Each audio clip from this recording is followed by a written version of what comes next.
wilderness. And essentially,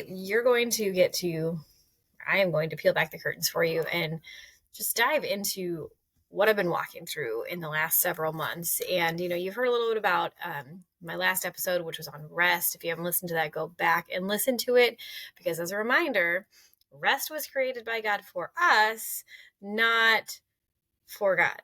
He didn't need to rest. We do. He created that for a gift, as a gift for us.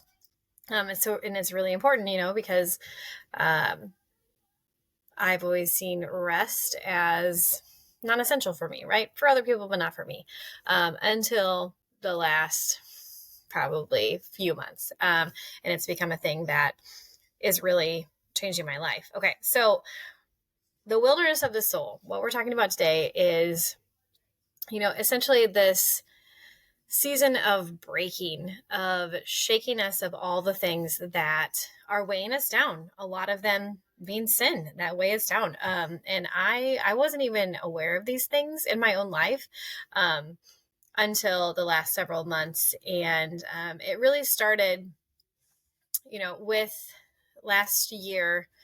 I guess it was this year I got my certification, but last year I went through the certification process to be a leadership. I still have to look at it because it's long. A leadership and life coach certification through Kristen Boss's Social Selling Leadership School.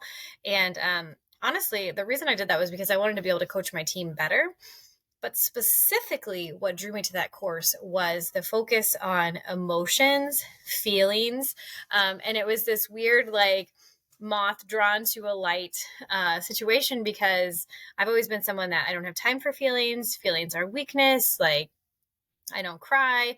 I remember one time in specific, I was at the movies with my mom, and I don't even remember what movie we were watching, but it was touching and I was tearing up, and she's like, "Are you crying?" And I was like, "No, I got popcorn in my eye." I said I had popcorn in my eye. So it's become like a joke now. Anytime I'm feeling, it's like, "Oh, you got popcorn in your eye, right?"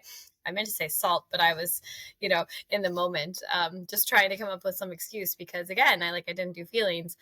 And I joke that, I grew up on a farm where we named our pets and then we ate them.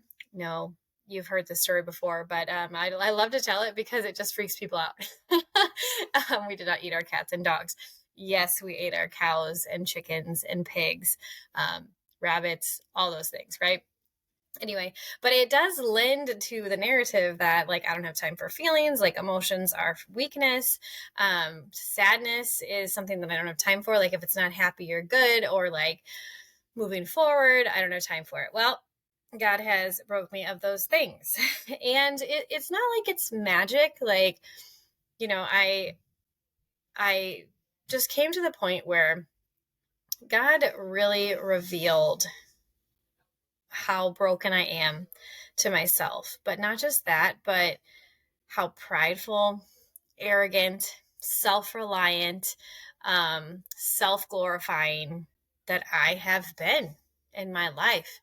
And I think it's especially been evident in building my business. And that's something that I've been wrestling with a lot of, well, what does it look like then? What does it look like to build a business that glorifies God? And it's not for the sake of achieving or success or patting myself on the back or my own glory, right? And so that's going to be a whole other episode, building a business God's way, and how that looks different on the inside only, but on the outside, it actually still looks pretty much the same.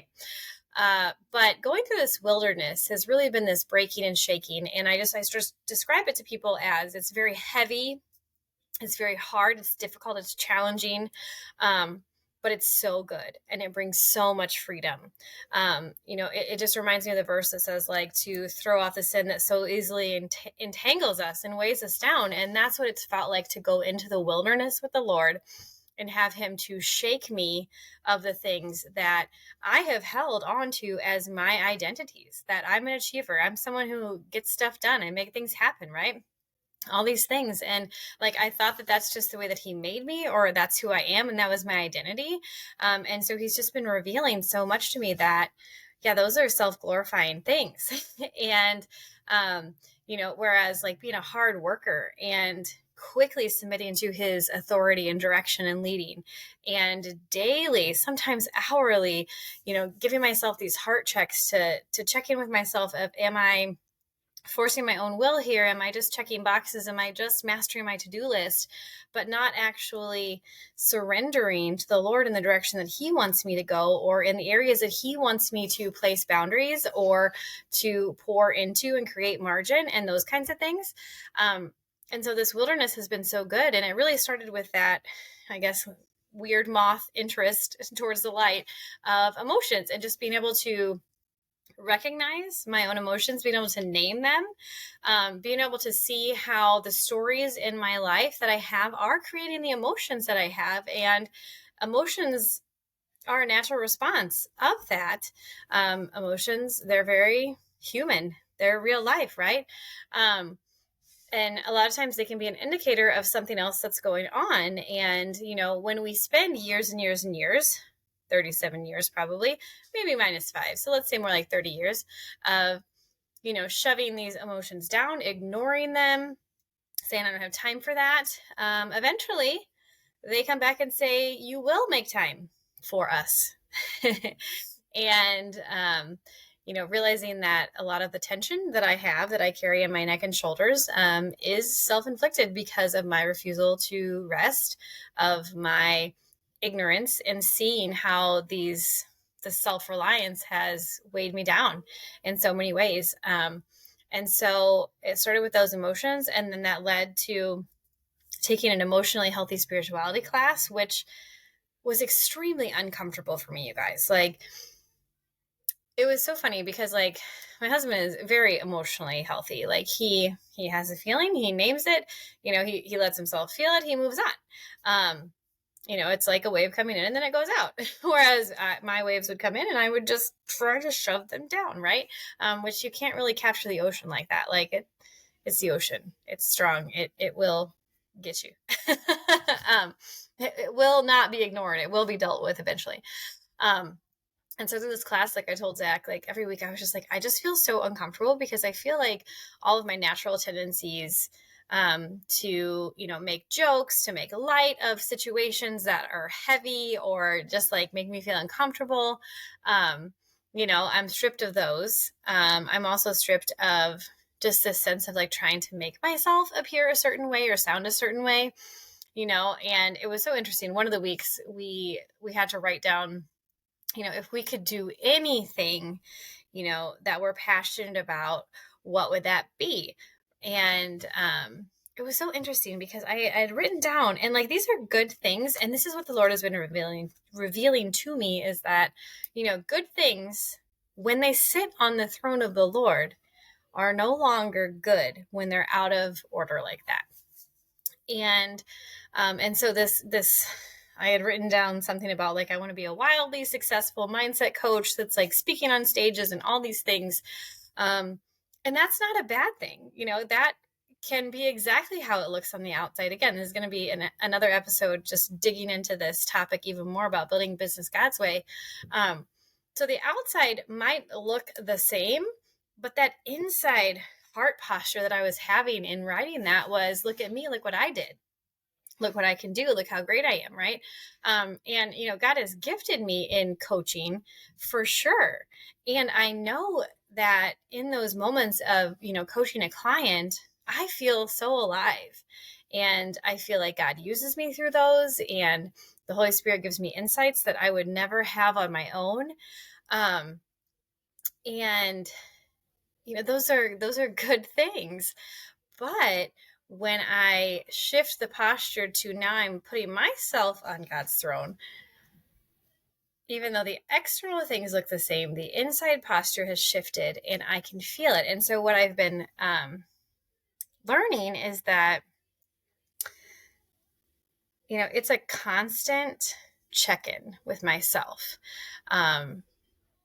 in this, of what's my posture. Like, am I doing my will right now, or am I doing the Lord's will? And it's so interesting because some of the practices that I've learned that I'll be sharing in a later episode about this really almost slow time down, you guys. It's a phenomena in and of itself. It's crazy. And many people that I've talked to have said the same thing, that like when you intentionally practice these daily surrenders, sometimes spread throughout the day because it's needed, time almost slows down and you're able to get the things done from a position of peace versus having this to-do list a mile long that we get our value out of when we check all those boxes, right? And actually in Bible study this last week, one of the gals said something and I thought it was so good. I wrote it down. I was like, what did you say? Say that again, because it was so good. She said, I think I'm looking for reassurance from you that I should only be getting from the Lord. And she said that about her spouse. But I was like, oh my gosh, like that could be so applicable to any part of our lives, right? And especially in business, like, am I looking for the reassurance in my business that I can only get from the Lord? Right? Am I looking for the reassurance and validation in what I'm posting online that I should be getting from the Lord? Am I, doing a podcast like this, looking for validation from people, looking for some pats on the back saying like, wow, it's amazing. Like all those things, like, because I need that assurance or because I want that glory? Or am I looking at it, or doing those things because I'm surrendered to the Lord and I'm doing the work that he has gifted me in, and I am keeping him on the throne because it's for his glory, not my own, because he brought me into the wilderness and he has shaken me in the wilderness. And, so often we want to avoid the wilderness, right? Because the wilderness is uncomfortable. The wilderness is a desert, but it's a place of provision from the Lord. It's a place of, if you think about when the Israelites were in the wilderness for 40 years, like God provided everything, their food, their water, all of it. Like he provided all of that. He even made it so that their shoes didn't wear out. Can you imagine wearing the same pair of sandals for 40 years, walking through a desert and they never wear out? I don't know. I can't, because things are not made well these days. And, my favorite pair of sandals that I have, funny story. It was one of those where I was getting ready to check out. I think I was at Walmart. I might have been at Target at the time. I don't know. This was a while ago. But I looked down and there were this pair of sandals and they were $4 and they were in my size. Actually, they weren't in my size, but they fit my feet, which was super weird and ironic. Like they were left there just for me. Anyway, I bought them. I love them. I wear them all the time, but they're starting to fall apart. And I haven't been walking around physically in a desert for 40 years. So just understanding that, like, when we're going through the wilderness, God is providing everything that we need if we're willing to be there with him. And a lot of times we have to leave our perceived comforts, right? The Israelites were slaves before they went into the wilderness, right? And when they were in the wilderness, they're like, maybe we should go back to Egypt because it was better there. At least we had a variety of food and, we had a place to live and work to do, right? And they were forgetting that I was a slave there.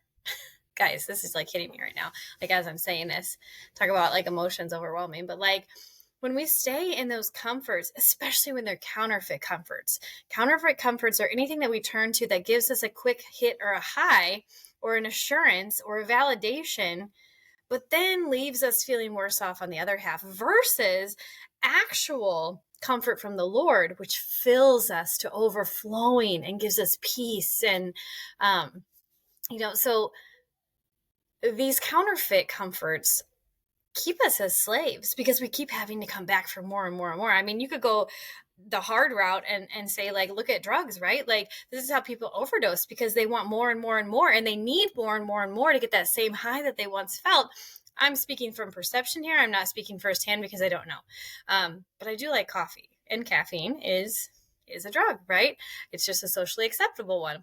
And maybe this is the Lord telling me I should back off on my coffee intake lately. I'm not sure.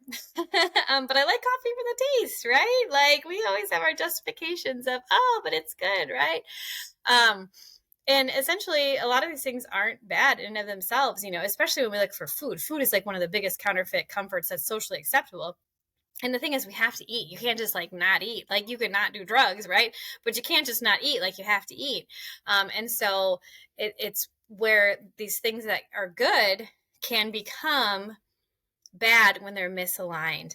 And so we become slaves to them because we need to keep coming back, because we never actually have that sense of fulfillment that we're so desperately longing for, that only comes from the Lord.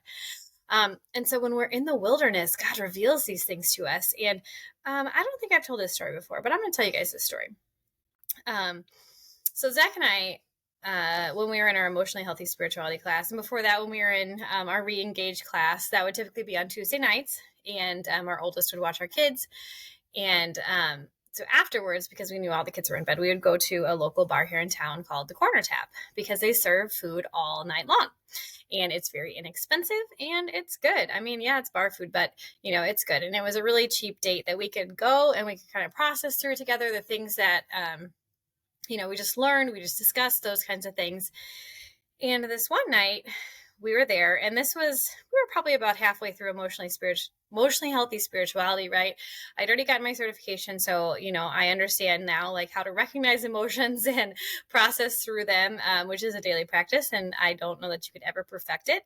But like, I've got a lot of this, like, these tools in my tool belt that have expanded, right? And also a great awareness of these things, going on in me. And one thing that kept coming up for me was, I don't like feelings and emotions because they're unpredictable. They can be overwhelming and they're messy. And the night in the bar was just amplified this whole thing. So Zach and I had just gotten there. We ordered our food, and there was this gentleman that was there, sitting diagonally from us at the bar. And he was, very deep into his cups, as my Regency romance spy novels would say. And we couldn't really understand what he was saying half the time, but he was friendly. Whatever. He kept trying to talk to us. He thought it was hysterical and loved the fact that we were singing the songs very loudly with each other. It wasn't karaoke night. It's always karaoke night every night for us, just not on the stage. And anyway, but I had this overwhelming sense of, like, I'm better than this guy. Like, this guy is here on a Tuesday night and, he's drunk. Like, what kind of life does he have? But I just was approaching it from no, you stay over here. I was approaching it from a very, I am better than you, looking down. And I didn't want him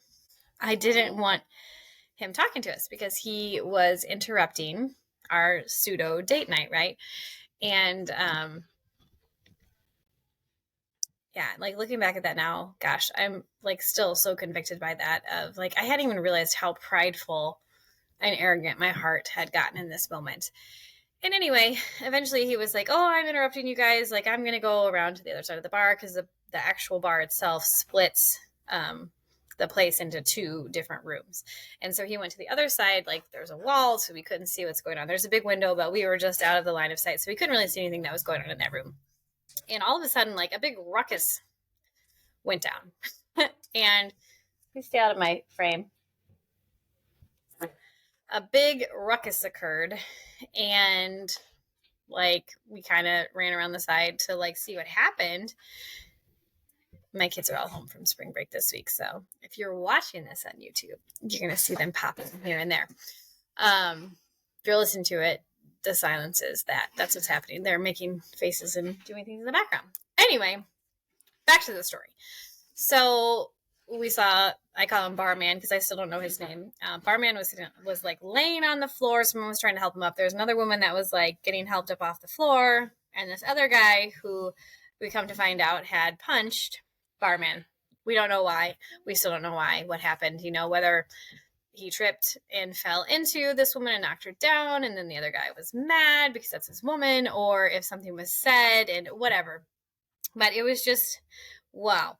So it's a bar, so police have to be called, right? But anyways, there was this other guy there who was just there to get food, like we were. He had ordered it to go, and he was waiting on it. So he actually helped him around back to where he was seated next to us. And this is where it happened. I looked at him, and it was one of those moments where I felt like I saw directly into his soul. And I saw him the way that Jesus sees us: broken, lost, desperate, for love, desperate for purpose, weighed down by all of his sin. And it broke me in an instant. And I said to him, I said, "Are you okay?" And he broke and he started to cry, but only for a split second.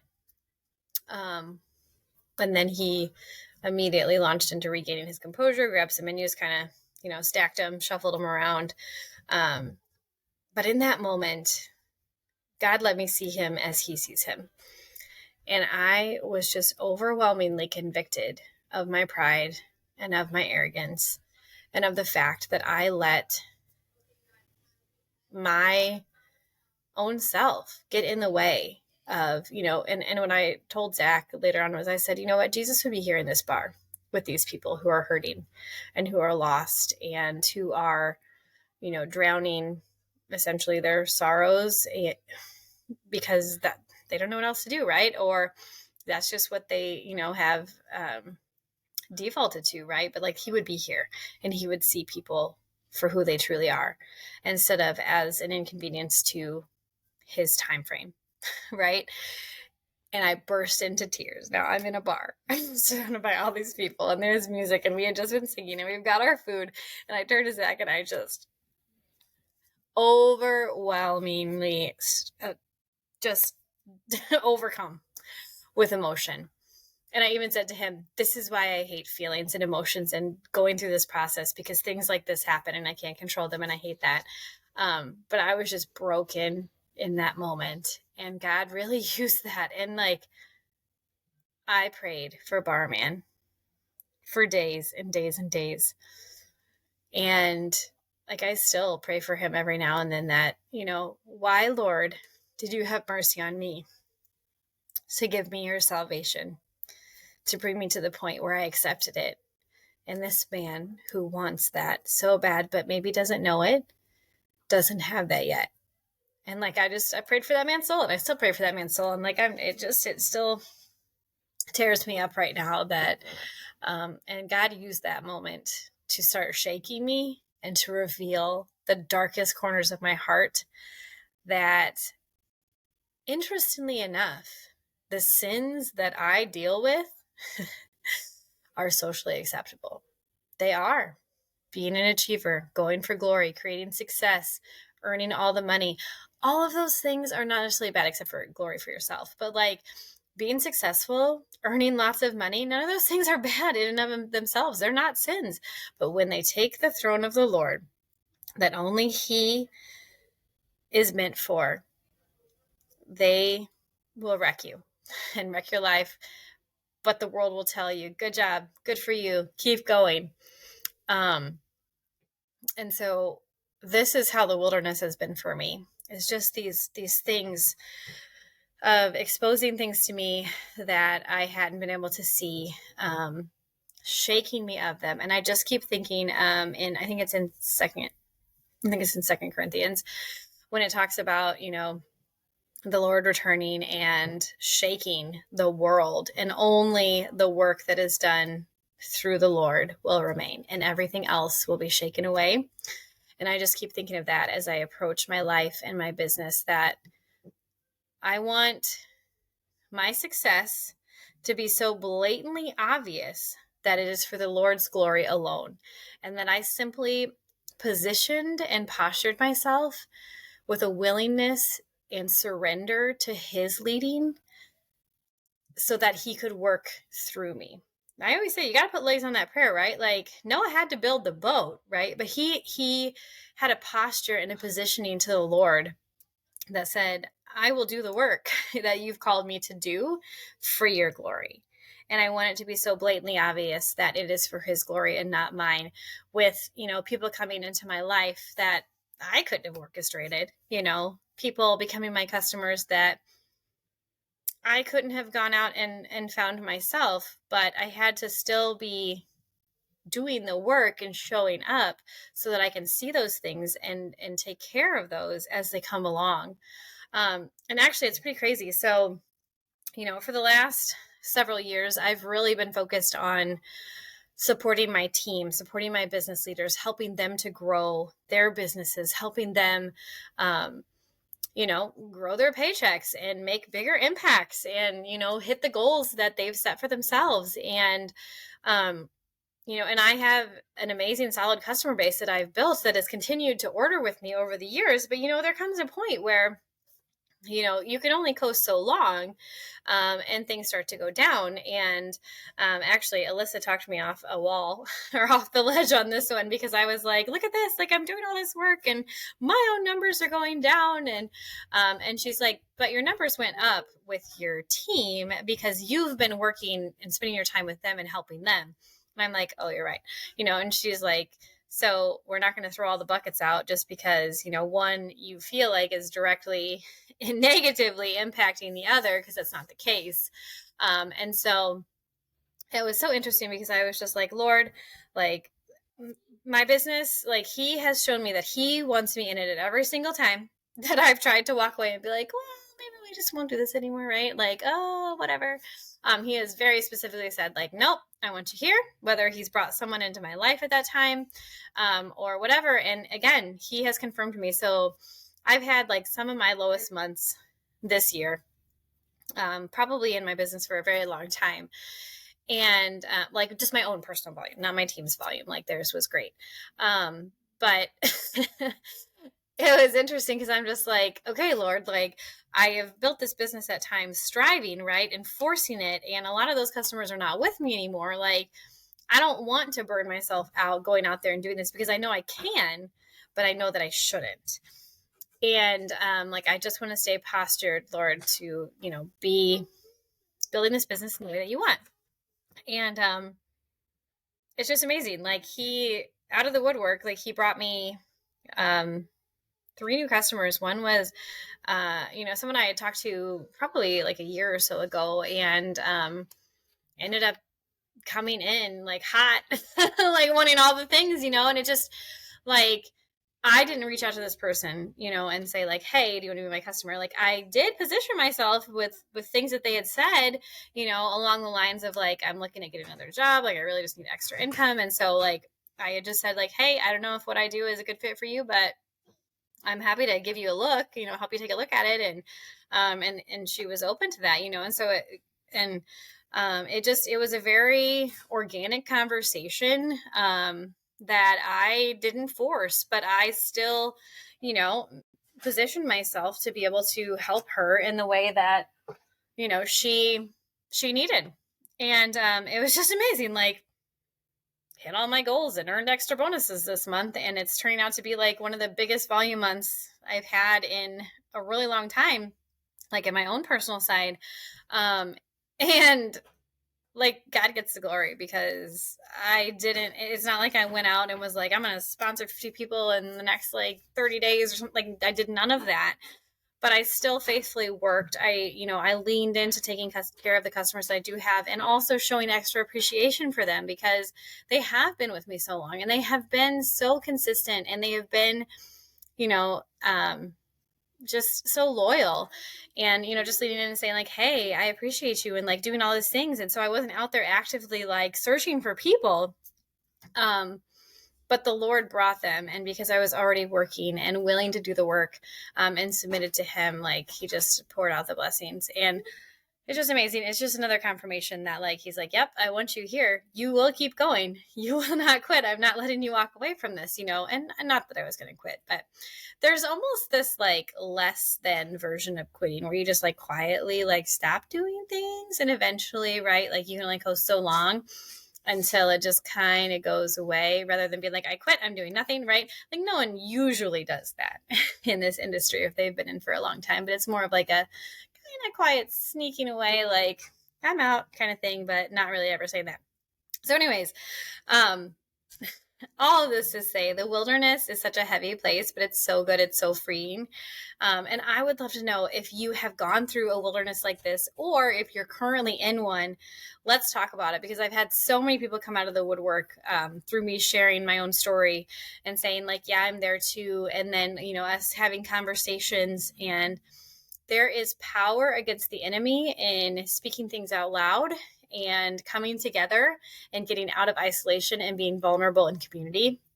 and just knowing that you're not alone. Other people are going through these things, and it's such a good thing. And I just am reminded that, in order for God to use me in the way that He wants to use me, whatever that looks like in the future, I have to be broken and shaken of all these things that weigh me down, of my pride, of my vanity, of my arrogance, of my self reliance, of me putting myself on His throne, giving myself the glory that is only He can have.